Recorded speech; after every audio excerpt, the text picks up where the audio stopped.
Good morning, folks. Today is Monday, March 20th, 2023, and here's what's coming up this week in TAPPS.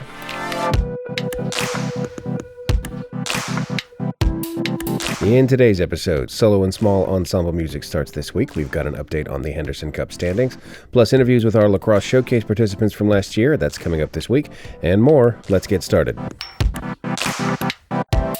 With the conclusion of winter activities, we thought it would be a good time to update you on the current Henderson Cup standings.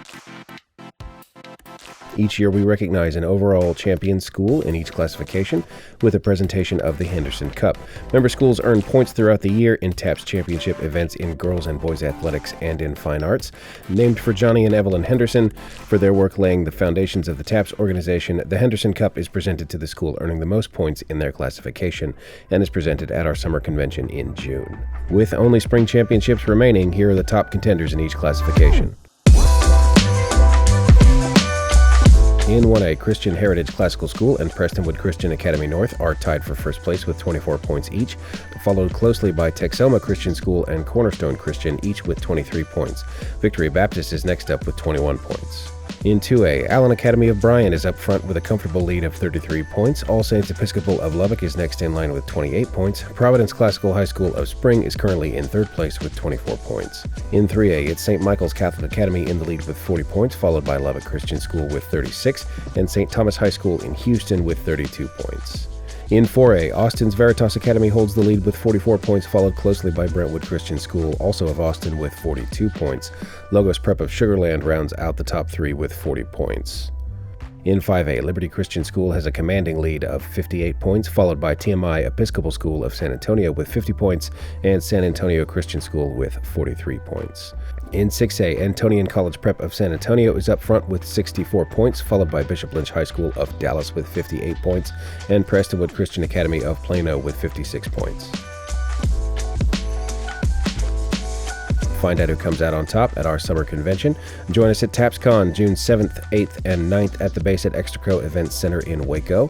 We've got a golf tournament on the 7th, along with new AD training and new school training, and all of our fine arts sessions. Our athletic sessions are on the 8th and 9th. More information on the TAPPS website. Visit tapps.biz and click on the convention tab at the top.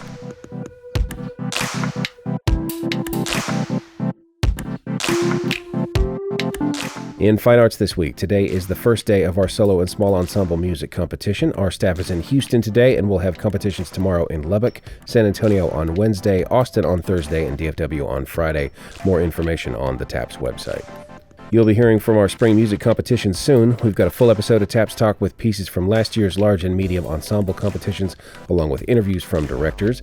Be sure you subscribe to TAPPS Talk on Spotify, Apple Podcasts, or wherever you get your podcasts to catch that episode. Also, in Fine Arts, the entry deadline for our 2023 Robotics State Championship is today. Join us on Saturday, April 1st in Waco for this year's competition with First Robotics. Dean Kamen likes to call it the hardest fun you'll ever have. Drivers, pick up your controllers. 3, 2, 1. Each team will play 5 matches. They'll have 5 different alliance partners throughout the day. Be sure to check last week's episode of This Week in TAPPS for interviews and sounds from last year's championship. Also, next Tuesday, March 28th, is the registration deadline for large and medium ensemble competitions, and next Wednesday, March 29th, is the academics and speech entry deadline. The 2023 TAPPS Spelling Championship is next Thursday, March 30th, and the art entry deadline is Friday, March 31st. In athletics, the entry deadline for 1A, 2A, and 3A district tennis is Friday, March 24th. More information on the TAPPS website. Tennis coaches, make sure you're listed correctly in rank 1 so that you receive all appropriate communication. Also in athletics, the 2023 TAPPS Lacrosse Girls and Boys Showcases get started next week in Round Rock. Join us on Tuesday and Wednesday, March 28th and 29th at the Round Rock Multipurpose Complex. This is the second year of the showcase, and we've gone from 4 teams last year to 20 teams this year, and listening to some of last year's participants, it's no wonder.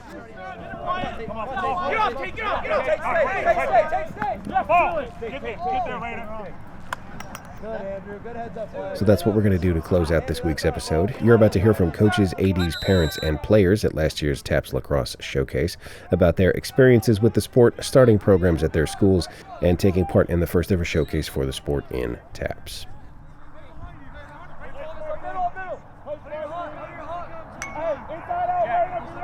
Hey, Andrew. Man, lacrosse is the best sport. It's the fastest game on 2 feet, and it really allows involvement from all kinds of players. Hi, my name is Zane Zoda, and I'm the head coach at Regent School of Austin. A lot of sports, especially in Texas, you see those big old football players, and they kind of dominate the game. But with lacrosse, you get more of a smaller, more finesse player, and you could have a big, strong player, but there's more of a variable of what kind of kid can play and what success you can find with different kinds of kids. I think it just offers more for your student athletes. I think it gives them another sport to play. I think it helps grow your school and your program. Hi, my name's Matt Neidick, and I'm the athletic director at Concordia Lutheran High School in Tomball. I know for a lot of kids it's their off-season sport sometimes, or their second sport, but now a lot of them are taking it as their main sport. Buy-in from our other coaches. I think you always have the fear from other coaches, well, this is going to steal my athletes. But we do a great job at Concordia of sharing our athletes throughout the year. It's another outlet for a spring sport for a lot of these kids. A lot of these boys, they play football, they play basketball, they play soccer. So they're always looking to do something. And lacrosse is a great outlet because it involves a lot of aspects from a lot of those games. So those fall sport coaches that want their kids kind of staying in sport shape, they get the opportunity to get that good workout, to get those kind of live action reps in lacrosse too. I think research shows high school age athletes really benefit from being multi-sport athletes.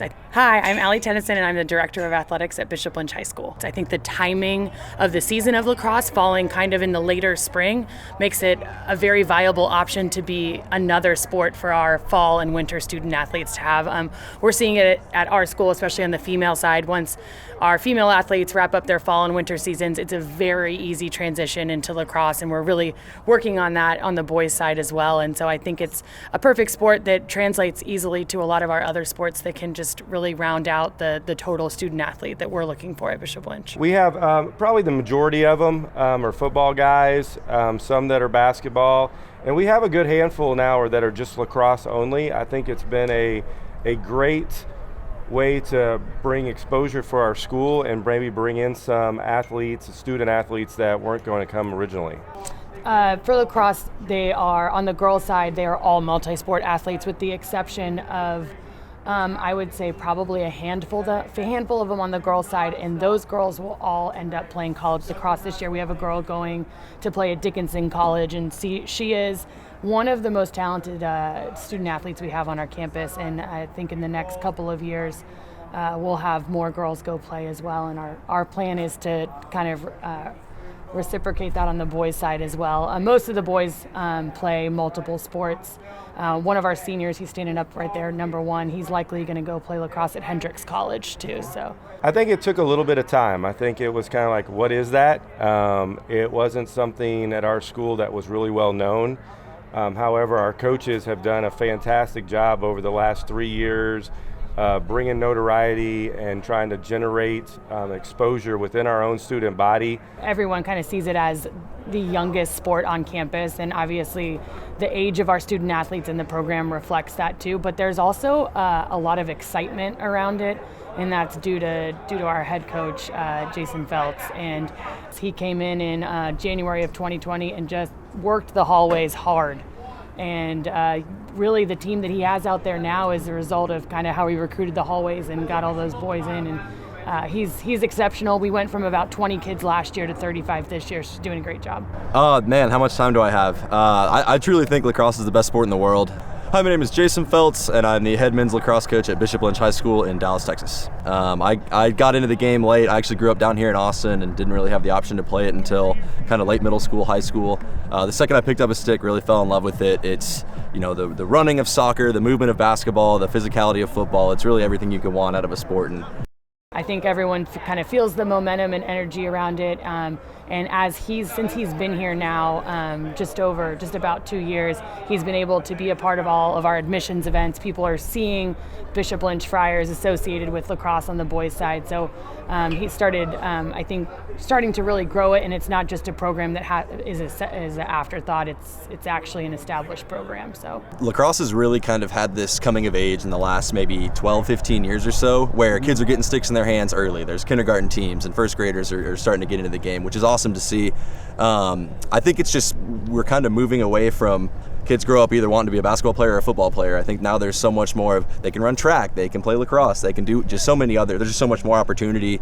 And kind of like I said, I fell in love with it the second I picked up a stick, and I think that's really common for a lot of kids, that once they sort of get into it and realize it's everything you could want out of all the other sports you play, I think it's such an easy sell. I like the teamwork. I am Andrew Blades. I am a deep pole for Concordia Lutheran. Especially as a deep pole, say like you're in a clear and you can bounce the ball between 3 guys and just set up for a shot. When that happens, it just, I don't know, it just hits right. You know that you just accomplished something as a team, and that it's just so fluid and the chemistry is there. My favorite thing about lacrosse is it's kind of like what he said. It's just all about the teamwork. My name's Jake Cook. I'm a goalie for Concordia Lutheran. As a goalie, you're a huge team player. You're kind of the anchor of the defense, and you work really closely with guys like Blades, with some of our other poles out there. We run clears, and so you pop it out and you run it through a bunch of different people, get everybody involved, and at the end of the game, it's just a big celebration of teamwork. We take athletes and we put a stick in their hand, and we teach them the game. Hey, good morning. My name is Jeff Anderson. I'm the head coach at Concordia Lutheran.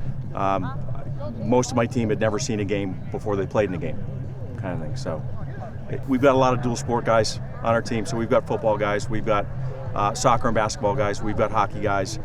So we're 6 years into the program. The numbers are where they're at because we've got good parent advocates. The school's behind what we're doing. They're supporting us. The other coaches, I think, see the value in what we're developing athletically. I'd have to say that, lacrosse takes time. It's definitely a finesse sport, so you kind of have to foster it for a couple years, and soon you'll get people who come into school and just right away are interested. You'll start having people come in that already know the game, and so it grows exponentially over time. So it might be slow at first, but soon you're going to be like, oh wow, like we're winning all these games, we have all these great players, and just the camaraderie in that program is just going to grow extremely quickly. I think lacrosse is a great sport. My boys got into it kind of a little bit into middle school. My name's Chris Fink. I'm a parent of a student, Wyatt Fink. He's a sophomore at TMI, a lacrosse player. I'm also the parent of a graduate of TMI. Wyatt's older brother, Caden, graduated TMI 2 years ago. He's at UCLA, and he was a 4-year lacrosse player. They enjoyed football, basketball. Lacrosse is a great sport because it really combines a lot of different sports. It's kind of like playing ice hockey on grass. It combines the passing of sports like basketball, the physicality of sports like football, and it's a really great team sport. It takes 10 players out in the field, and you really have to play team lacrosse to be efficient and good. And so it also has been a great conduit for the boys, being athletic and meeting a lot of friends. It's an incredible sport that combines athleticism with good teamwork. Afternoon, my name's Kevin Fitto. I'm a proud parent of Caden Fitto, who is a freshman at TMI, lacrosse player, midfielder, and Fogo. And I am married to Kevin, and our son Caden plays lacrosse at TMI. Lots of different things going on in lacrosse. It's constantly busy and just kind of a high action, really good athletic sport. It's the original American sport. I mean, it is the original American sport. They say it's the fastest sport, and it is. If you've ever watched it's kind of like you said, a cross between hockey, soccer, basketball. Take those rules and squish them together. A lot of athleticism among the boys. They're all incredibly fit kids. Our son plays other sports, and this was kind of one of those team things that brought it all together, and it's his favorite by far. The team camaraderie is amazing. He swims and runs, and those are great sports, but a little bit more individualized, and the team aspect's awesome. It's really growing all across the United States. So I think if schools don't bring it on, I think they're going to find themselves behind the 8 ball pretty soon. Absolutely. I totally agree. Most of our boys play other sports. A lot of them got to start in soccer or football, and maybe that wasn't their perfect fit niche, and lacrosse has combined those and made it a perfect fit. I also like, from a mom's standpoint, the schools that that lacrosse is offered in college are top level schools. And so our boys have to keep their GPAs up too if they want to keep playing. And I think that's a big bonus from an athletic standpoint, because not only are they being active, but it's encouraging them to be great in school too. I think we're really excited to grow the girls' sport. We see that in Dallas, one of our biggest rivals in girls lacrosse is Ursuline, just like it is in soccer and in volleyball and in basketball, and that's awesome. And so we want to have that opportunity to kind of see those rivalries we have across the state in TAPPS, so to be able to have opportunities to play St. Agnes or to play the other TAPPS schools that have girls lacrosse, and I think that'll energize the sport in TAPPS as well. I would like to continue to see our program grow. We've had some success with running a JV program this year, so that's where our numbers are at. I think the first year when I started the program, we had 15 guys. You need 10 to play. We've grown incrementally every year. The mindset at Concordia is we're an athletically minded school. A high percentage of our students are involved in a sport of some sort. I think we've got 250 boys. I've got 43 of them playing lacrosse. I mean, for us, we get support from the school, from the administration, from the other coaches. And that's been a big part of our growth. We're in about our 5th year of the program. We have about 75 girls that participate in our program. We have a JV and a varsity, and we started very humbly, very young, and this year we've grown. We're in Division III and will likely compete at the Division II level next year. Having a lacrosse team is vital, and you have to understand that it's a process. It's not going to be able to happen all at once. It's going to take hard work. It's going to take some building, some working to get it to grow. But once you get it to a point where it's growing, it's a lot of fun. It's fun to play. It's fun to watch. It's fun for fans. I know at all our home games we get a lot of students out, and they don't know the rules, but they have fun cheering us on. So it's a good camaraderie amongst the team, amongst the school, and I think it's going to be a pretty big thing here soon, so you might want to get on board.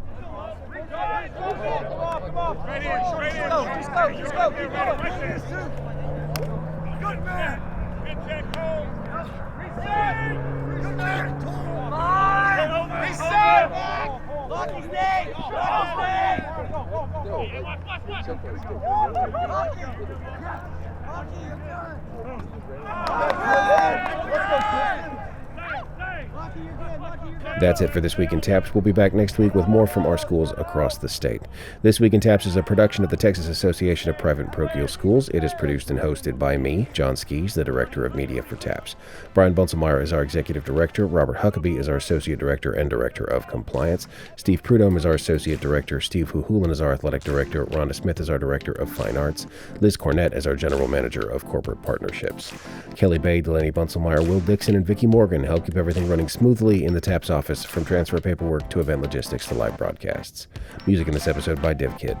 Additional music provided by Upbeat Music. Special thanks to everybody at the Lacrosse Showcase last year for taking the time to talk to us. Thank you for listening. See you next week.